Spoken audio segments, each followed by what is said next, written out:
আজকের ক্লাসে আমরা কম্পিউটারের প্রজন্ম বা জেনারেশন অফ কম্পিউটার নিয়ে আলোচনা করব। এই টপিকটি অত্যন্ত গুরুত্বপূর্ণ ও বিভিন্ন কম্পিউটারের পরীক্ষায় এই বিষয় নিয়ে প্রশ্ন আসেই। তাই আজকের ক্লাসটি আমরা ডিটেলসে আলোচনা করব এবং বিভিন্ন প্রজন্মের সুবিধা ও অসুবিধাগুলি জানব। তার আগে বলে রাখি, কম্পিউটারের বিভিন্ন প্রজন্মের সময়কাল নিয়ে কিন্তু নানা মত আছে, অর্থাৎ বিভিন্ন প্রজন্মের সময়কালগুলি অন্তত 2-1 বছরের মধ্যে সবার মতের মিল থাকে।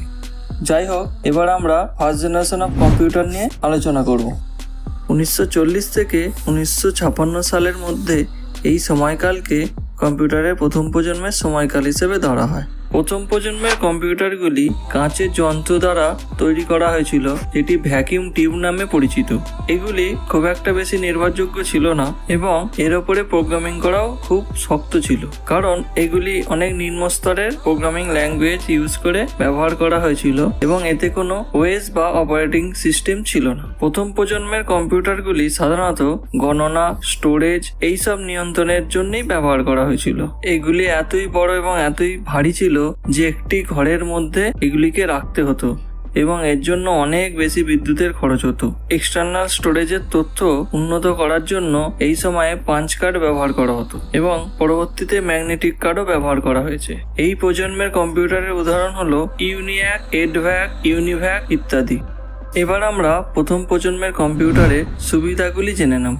সেই সময় ভ্যাকিউম টিভি ছিল একমাত্র ইলেকট্রনিক্স কম্পিউটার। কম্পিউটারগুলি খুব দ্রুত গণনা করতে পারত। ভ্যাকিউম টিউব প্রযুক্তি ইলেকট্রনিক্স ডিজিটাল কম্পিউটারের আবির্ভাবকে সম্ভব করেছিল।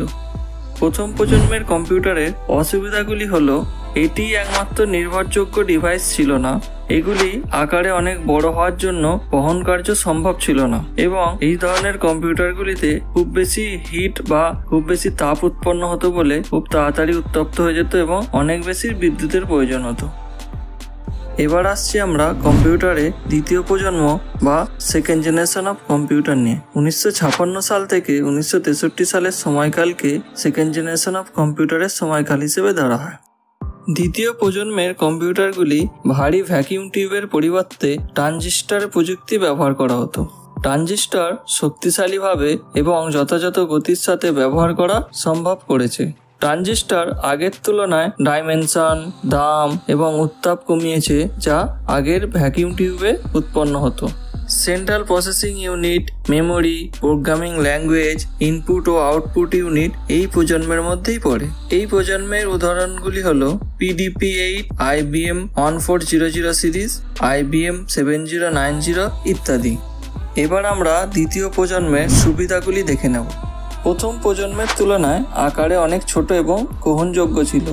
দ্বিতীয় প্রজন্মের কম্পিউটারগুলি আগের তুলনায় আরও বেশি নির্ভরযোগ্যশীল। আগের তুলনায় অনেক কম উত্তাপ উৎপন্ন হয় এবং কম বিদ্যুতের প্রয়োজন হয়। এই ধরনের কম্পিউটারগুলি মাইক্রোসেকেন্ডে গণনা করতে পারত। এই সময়ে অ্যাসেম্বল ল্যাঙ্গুয়েজ ব্যবহার করা হতো। দ্বিতীয় প্রজন্মের অসুবিধা: কুলিং সিস্টেম ও রক্ষণাবেক্ষণের প্রয়োজন ছিল। ব্যয়বহুল এবং বহুমুখী কাজে এই ধরনের কম্পিউটারগুলি ব্যবহার করা হতো না। বাণিজ্যিক উৎপাদনও অনেক কঠিন ছিল। পাঞ্চ কার্ডকেই ইনপুট হিসেবে ব্যবহার করা হতো। এবার আসছি আমরা তৃতীয় প্রজন্ম বা থার্ড জেনারেশন অফ কম্পিউটার নিয়ে। 1964 থেকে 1971 সাল পর্যন্ত সময়কালকে তৃতীয় প্রজন্মের সময়কাল হিসেবে ধরা হয়। তৃতীয় প্রজন্মের সময় বিশাল ট্রানজিস্টর থেকে ইন্টিগ্রেটেড সার্কিট হিসাবে স্থানান্তর করা হয়েছিল। এই যুগের কম্পিউটারের বৈশিষ্ট্য হলো গতি এবং নির্ভরযোগ্যতা। আইসি সিলিকন থেকে তৈরি করা হয়েছিল এই ইন্টিগ্রেটেড সার্কিট বা আইসি। কম্পিউটার প্রোগ্রামগুলি মেশিনের কাজ করার জন্য ডিজাইন করা হয়েছিল। অপারেটিং সিস্টেম বা ওএস এর কারণে মেশিনে একসাথে একাধিক কাজ করা যেত, অর্থাৎ মাল্টিটাস্কিং কাজে এই ধরনের মেশিনগুলি ব্যবহার করা হতো। তৃতীয় প্রজন্মে ব্যবহৃত অনেক ট্রানজিস্টর প্রতিস্থাপন করতে ইন্টিগ্রেটেড সার্কিট ব্যবহার করা হয়েছিল, অর্থাৎ অনেকগুলি ট্রানজিস্টর ব্যবহার না করে একটি আইসিতেই অনেক ট্রানজিস্টর ব্যবহার করা হতো। এই প্রজন্মে সময় মানের আকার হ্রাস করা হয়েছিল এবং মেমোরির স্থান ও ড্রিলিং দক্ষতা অনেক বৃদ্ধি করা হয়েছিল। উদাহরণ হলো IBM 360, IBM 370, PDP-11 ইত্যাদি। থার্ড জেনারেশন অফ কম্পিউটার বা তৃতীয় প্রজন্মের কম্পিউটারের সুবিধাগুলি হলো এই প্রজন্মের কম্পিউটারগুলি বিদ্যুৎ খরচ অনেক কম, আকারে অনেক ছোট হওয়ার জন্য সহজেই বহনযোগ্য, রক্ষণাবেক্ষণের খরচও অনেক কম। তৃতীয় প্রজন্মের কম্পিউটারের অসুবিধাগুলি হলো অনেক ক্ষেত্রে এয়ার কন্ডিশনারের প্রয়োজন হয়, উৎপাদন ব্যবস্থা সহজ এবং সস্তা হতে পারত। এরপর আসছি ফোর্থ জেনারেশন অফ কম্পিউটার বা কম্পিউটারের চতুর্থ প্রজন্ম। 1971 সাল থেকে বর্তমান সময় বা টিল ডেট পর্যন্ত এই সময়কালকে চতুর্থ জেনারেশন অফ কম্পিউটারের সময়কাল হিসাবেই ধরা হয়। 1971 সালে প্রথম মাইক্রোপ্রসেসরের কাজ করা হয়েছিল। মাইক্রোপ্রসেসর নামক একটি চিপে অনেক বড় আকারের ইন্টিগ্রেশন সার্কিট বা লার্জ স্কেল ইন্টিগ্রেটেড এটিকে স্থাপন করা হয়েছিল। এলএসআই একটি একক চিপে হাজার হাজার ট্রানজিস্টর স্থাপন করতে পারে, অর্থাৎ এর থেকেই বোঝা যাচ্ছে এই ধরনের কম্পিউটার কত দ্রুত গতিতে কাজ করতে পারে। মাইক্রোচিপ ব্যবহার করা কম্পিউটারগুলিকে বলা হতো মাইক্রো কম্পিউটার। এই প্রজন্ম বৃহত্তর ক্ষমতা সহ আরও ছোট আকারের কম্পিউটার সরবরাহ করতে থাকে। পরে ভেরি লার্জ স্কেল ইন্টিগ্রেটেড বা ভিএলএসআই সার্কিটগুলি এলএসআই সার্কিট প্রতিস্থাপন করেছে। ভিএলএসআই একটি চিপে কয়েক লক্ষ ট্রানজিস্টর স্থাপন করতে পারে। এইগুলি সিলিকন চিপ বা মাইক্রোপ্রসেসর নামে পরিচিত। Multi processing, multi programming, time sharing, operating speed এবং ভার্চুয়াল মেমোরির মতো প্রযুক্তিও এটিকে আরও ব্যবহারকারী বা ইউজার ফ্রেন্ডলি করে তুলেছে।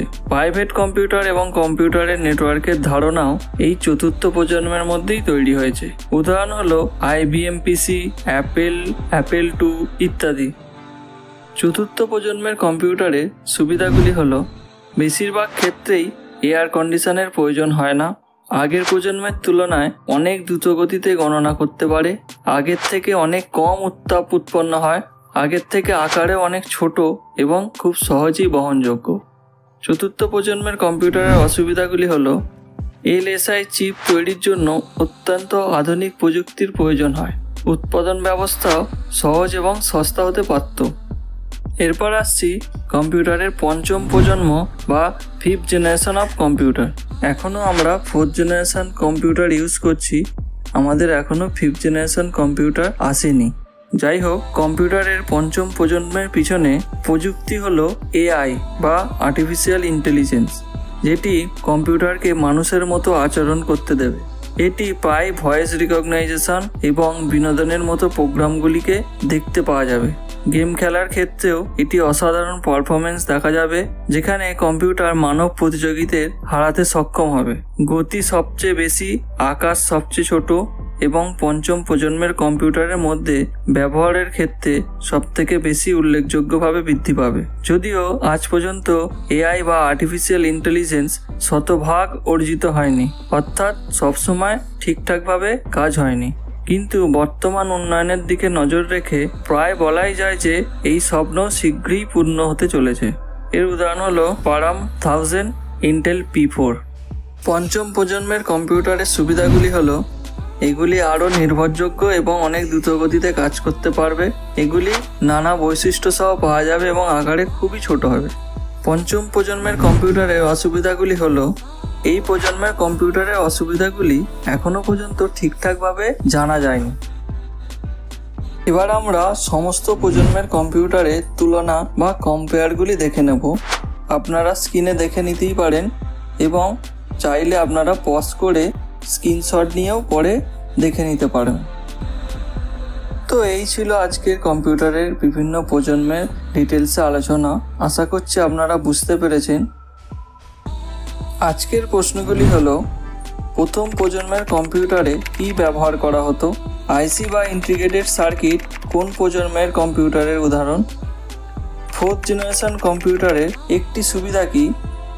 সেকেন্ড জেনারেশন অফ কম্পিউটার বা দ্বিতীয় প্রজন্মের কম্পিউটারে কি ল্যাঙ্গুয়েজ ব্যবহার করা হতো? এআই কি? এই প্রশ্নগুলির সঠিক উত্তর দেওয়ার চেষ্টা করুন। আপনারা কমেন্ট সেকশানে কমেন্ট করে বা নিচে দেওয়া মেল আইডিতে মেল করে জানাতে পারেন। আজকের মতো এটুকুই, দেখা হবে পরের ক্লাসে। ধন্যবাদ।